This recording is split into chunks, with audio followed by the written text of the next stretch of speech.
This book is based on a diary I kept when I was a teenager, which I know sounds like a really bad idea to publish your teenage diary. Literally like a nightmare. You sent in the wrong manuscript and they're publishing your teenage diary. It begins when I was essentially homeless, living in my car and crashing outdoors, which I know is supposed to sound bad, but it was sort of, it resonated with me. It suited me at the time. I crashed with a bunch of other kids in this dead guy's apartment, which I know also sounds bad, but he was a nice dead guy. The handmade Jesus on Napoleon's living room wall has no face, just a gasping, caved-in head with blood dripping down its chest. He appears to have been crucified on some popsicle sticks. His mottled green and gold surface reminds us of fish scales, and his paddle-shaped toes fan out like a tail. It is a singularly gruesome crucifix. We call it Fish Jesus. The first time I saw it, I thought it was funny. It's less funny at night when you're alone. And even less funny tonight because next to me is a bag of horrible donuts one of the painters left for me as a joke. They look just like Fish Jesus. Oblong, greenish gold and bloody with jelly, coconut maggots swarm over them. I really don't want to look at them anymore, but throwing them away would mean touching them, and I don't want to do that either. So me and Fish Jesus and the donuts all lean against the wall watching Christmas lights blink. It isn't Christmas, but these were the only working lights left in this empty apartment when his old man died. He was named Napoleon. All we really know about him is that he lived here and now he's dead. His body and most of his belongings carted away. And somehow, he still pays his electric bill. Someone does anyway, and it isn't me or any of the other people I've seen use his electricity.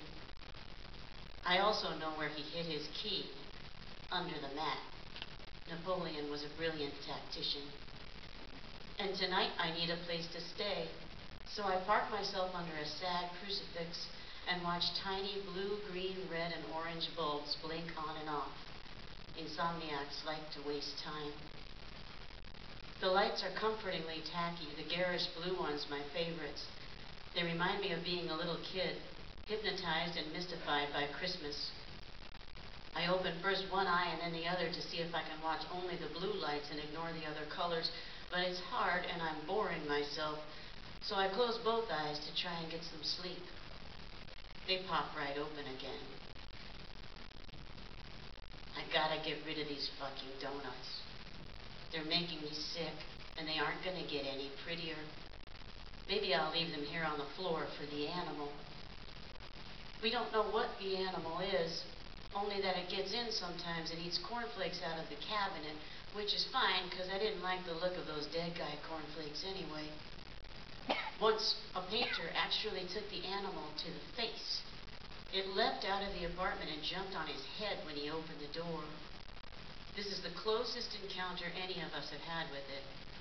Unfortunately, it was the middle of the night, and the stairwell was too dark for him to get a good look at it. The animal just knocked him backwards down the stairs and took off. The mystery was partially solved when the ghost turned out to be a furry watermelon-sized face jumper that likes cornflakes and is good at hiding. We now have tremendous affection for the animal, which is easy because it never shows itself. It politely devours whatever it can find and then takes off. We all act like it's a magic bear, but the best thing it could be really is a raccoon, and it's probably just a cat. Though it might be Taffy, the neighbor's dog who never comes when called.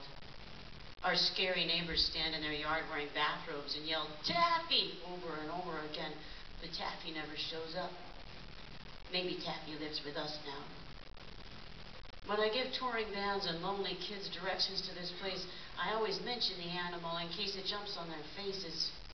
Displaced individuals can be sort of jumpy. I wish it were here right now, because nobody else is. The more promiscuous and insecure of us have a rule: no sleeping alone at Napoleon's. a rule I'm breaking tonight. Taffy, I call weekly and wait. Napoleon took his bed with him when he left, so when you stay here, you sleep on the floor, and the floor feels extra hard tonight. Extra hard is extra lonely for some reason. Like you're being punished for something you probably did, but don't remember doing.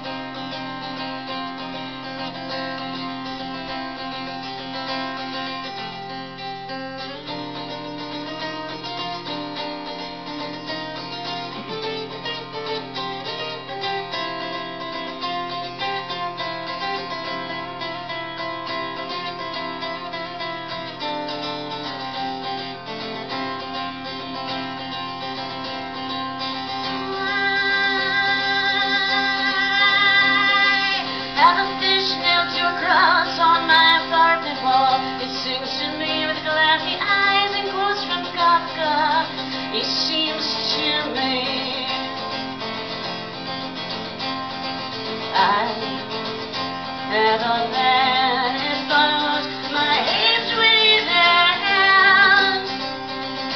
I have nothing. Have a man who follows my lips with his melting eyes. Vouchers of fish he had from the counter and a peanut at his hand. Stalking in the gray, the girl behind the counter sees a film. Don't worry, dance in the road and explodes. Don't worry, dance in the road.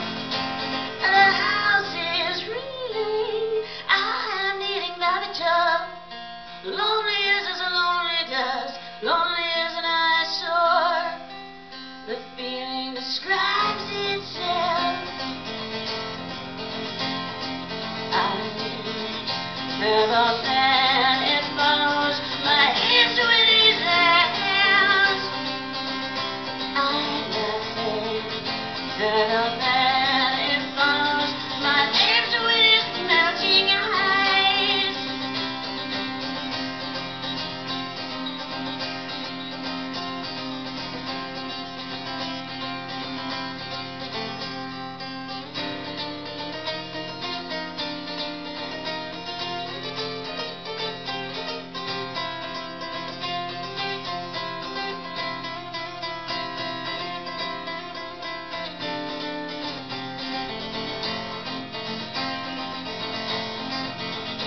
Don't worry, dance in the road and it explodes.